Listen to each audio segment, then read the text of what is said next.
Seattle Chit Chat. So when you arrive at the SeaTac airport, a ride from the airport to the downtown Seattle is going to cost you around $50 to $60, depending on the time you fly in. So if you're flying during the weekend or during the peak time, by peak time I mean early in the morning or when a lot of flights are coming in, it's going to be costly. So 16 miles to downtown. Some of the other options you might have, instead of using an Uber, you can rent a Turo. Uh, Depending also on the time you fly in, if it's during the weekend, it's going to be a little bit expensive. So if you're renting a Turo, make sure you do it, uh, a few days prior. Let's say, and you do it for, let's say, if you're coming in on a Friday, you rent it out on a Monday. That way, and you do it for 4+ days. That way, they'll give you a discount. Also, make sure when you're renting a Turo, you return it the same time. Your return time is the same time you rented it out. So let's say you are starting at 7 a.m. to pick it up. You return it at 7 a.m. the day you're returning it. Because if you go 1 hour over or a few minutes, uh, it's gonna charge you like it's a full day. So the other one is most of the guys who rent out the Turo, they're gonna bring you the Turo to the airport. So they might deliver depending on how far your search for the Turo was. So if it was a short distance, let's say you rented it out, you found somebody who had a vehicle in Tequila or near the SeaTac area, they can bring it to you, but they're gonna charge you a fee, and you guys are gonna negotiate about that. So the Ubers can be expensive. Turo is another option. When you're having food in Seattle downtown, if you're having it delivered by DoorDash, Uber Eats, Grubhub, or Instacart, it's gonna be expensive because the city of Seattle, they charge a premium to the customers. So the charge is passed on to the customer. So if you include the premium charge, the charge for the delivery, and the food itself, plus you add the taxes, is going to be expensive. So you might be ordering um, in a hotel, and the food is, the hotel is around, the restaurant is like 3 miles away, and you end up paying close to $60. So if you're going to come to Seattle, make sure if you're having a hotel, make sure it's near those avenues like First Avenue, Second, Third Avenue, Fourth Avenue, Fifth Avenue, and you'll be able to walk to a bunch of restaurants. So you can even be able to go and get some food at the Pike Place Market, which is on First Avenue, and it's a walking distance. There's some Indian restaurants, some Chipotle, there's Starbucks. So if you need to go to the pharmacy, CVS, and Walgreens, they should be a walking distance if you're in the downtown area. So I would suggest you just Google the places that are close to the hotel you're going to live in downtown, and you'll be able to find hotels that are nearby and go get your own food instead of waiting to be delivered, because it's going to be a little bit expensive. About the rain, it rains every other day in Seattle. I'm telling you, I don't even know how people live here. But I see some people are already used to it. They don't even buy umbrellas. So it rains every other day. So carry an umbrella with you. You just don't know. It doesn't give you a warning. It just start drizzling and it's raining. Sometimes it will rain for a whole week. Sometimes the whole day. Sometimes in the afternoon, in the evening. It's just crazy. And the weather can be a little bit gloomy. So just be aware of that. It's going to rain without a warning. So have a rain jacket or an umbrella with you. Uh, Downtown, if you're in the downtown area on First Market, you'll be able to go to the Pike Place Market. I suggest you go there.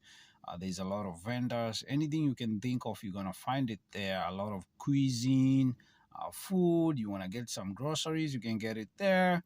You wanna eat some, samosas, some fries, buy some art and craft. You're gonna find it at the Pike Place Market, and you also find some Starbucks there. If you go a street over, so First Avenue, you go to the next street before First Avenue, which is Alaskan Way, you'll be able to see some cruise ship. The Seattle Aquarium is over there. It's also a walking distance from the Pike Place Market, and they're going to charge you around 14 plus dollars to get in the Seattle Aquarium. On the same Alaskan way, you're gonna find the Seattle's Greater Wheel, or the Ferris wheel. And they charge you like $35 to go on the wheel for like a few minutes. So the Seattle Harbor is also on Alaskan Way. So and the Space Needle is not far away from the downtown area, from the Pike Place Market. It should be a walking distance around 3 miles.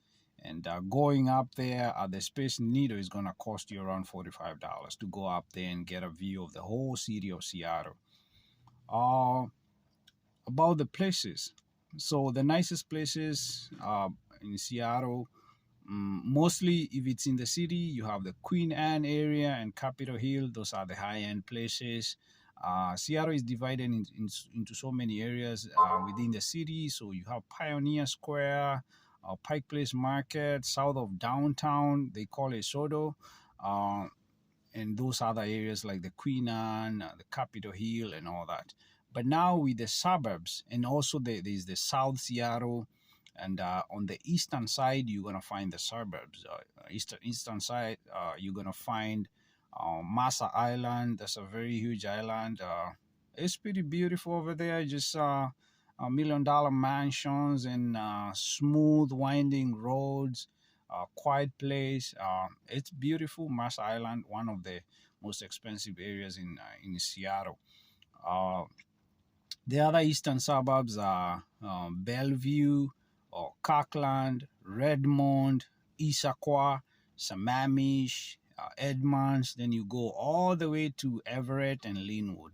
So that those are the closest cities close to Seattle. And if you want a place for families raising families, the eastern suburbs would be the place. Bellevue is another big town close to Seattle. It's not far away. It should be 16 to 20 minutes drive, depending on if there is traffic or not. So Bellevue is I love Bellevue. Is really a clean city. They don't really have the homeless situation like you see in the Seattle area.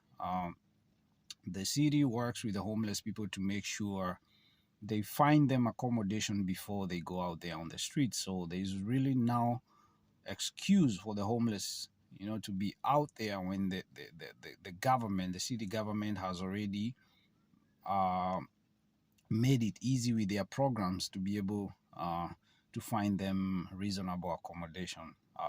Nice, clean city is a big city. Good school district is one of the wealthiest places, but uh, closest to Bellevue, you have Redmond is another growing city. A lot of constructions. The downtown is pretty cool. I liked Redmond too. A lot of restaurants. Uh, the communities there, they are diverse, so you're gonna expect to find people from uh, India. There's a lot of Ukrainians, Russians too, Middle Easterners, Africans. So those areas, Redmond, they really, and Issaquah and Sammamish, they're really diverse. So, and Sammamish is one of the most expensive places to cities to live in the USA. Very, very beautiful, walkable. A lot of people are working there, and a lot of families there. So you're gonna find a lot of families there. Um, for the restaurants, it's just too many choices. So uh, they have it's diverse. Seattle is diverse, so you find Japanese, Chinese restaurant, African restaurants, Indian, name them, all of them. So you're gonna find you have a lot of restaurants to choose from. So I'm not gonna talk too much about the restaurants. So the jobs are many. In fact, every store you go to, the biggest food stores like Fred Meyer, QFC, Metropolitan, PCC, uh, Safeway, all those, Trader Joe's, all those food or grocery stores, they are all hiring. They even have the pay scale up there, and they're hiring food clerks, cashiers. It's 18 plus dollars. Some of them even go up to $20. Everywhere you go, they're hiring. Even the car wash places for those guys who direct traffic at the car wash areas, they they're hiring. So when it comes to jobs in Seattle, plenty of jobs.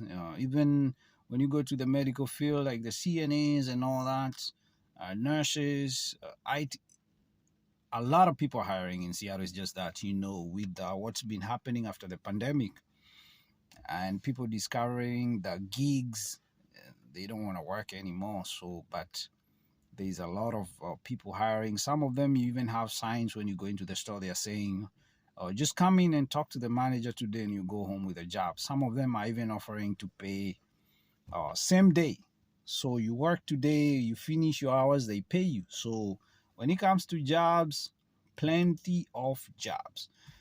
Homelessness is a big problem in Seattle. So a lot of homeless people in the Seattle downtown area, open drug use and all that. Um, it's You see a lot of encampments in the downtown area, a lot of homeless people, and with that, it has created a problem of shoplifting. So when you go to the stores, the first time I arrived and I went to a Walgreens, I was really surprised. I'm like, why is there a lot of security in a Walgreens? Coming from the south, you don't see security guys at the Walgreens or pharmacy or any grocery store. It's just the regular guys, but here it's heavy security. They are even armed. It's because of shoplifting, and it's not one instance. You see a lot of people shoplifting. They just walk in and put in whatever they want in their bags and walk out with it. So it's a pandemic in itself. It's a really big thing.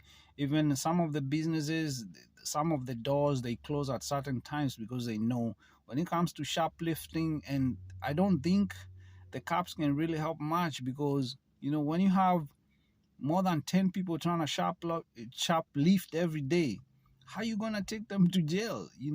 All those, they're gonna be wasting a lot of resources trying to call the cops and trying to make reports for the courts, for the charges. So they just recover the goods. Those security guys walking with walkie-talkies in the store. It can kind of be intimidating. If you're coming from the south, you're like, what the fuck is going on here? Everybody want to shoplift. Even when you're shopping genuinely, they would think you're trying to shoplift, but it's because it's like a pandemic. So even the stores, they close early because they know people are going to want to come and shoplift, and they don't have, especially now with the shortage of employees, it's going to be hard for them to be able to control the shoplifting. You see even alcohol. I've never seen alcohol sealed on the bottle top. They have it sealed so that those guys don't come in with a cup and pour it. So if you're shopping there and you see some of the guys who are trying to shoplift, you'll be able to see them and be like, yeah, this guy is here for shoplifting. It's a lot, and the city is unable to handle that. So they have security who have weapons in the store, and they have cameras, but it's still happening. It's a big deal. You going to, like, another day I went to the store, and the guys was, we were chit chatting, and he told me, man, I'm just returning. I gotta talk to the manager. We had somebody just shoplift a bunch of stuff. Then the other store, the guy was we were just having a chit chat. I love talking to people, so he told me, all these things inside the cart, they just returns from that guy who was trying to shoplift. So I guess, when they catch them shoplifting, they don't even call the cops. They just return the goods and kick the guy out of that store. But they're so confident, the shoplifters, they walk in and bag everything they want and just walk out because, there's no repercussions. So a lot of shoplifting goes on in this place, and the stores, they close early. The other one, people sleep early. So around 8 to 9 p.m., all the stores are closed up. You walk, especially if you go in the suburbs, there's no traffic. Everybody's like at home. And even during the weekends, you don't really see a lot of people out there. They be in their homes. I don't know what they be doing, but it's a big city that sleeps early. But in the morning, it's expensive, so they have to sleep early and wake up in the morning to be able to look for money so they can take care of their lifestyle. They're costly because it's an expensive city, so they are goal oriented. They can be playing out there in the bills.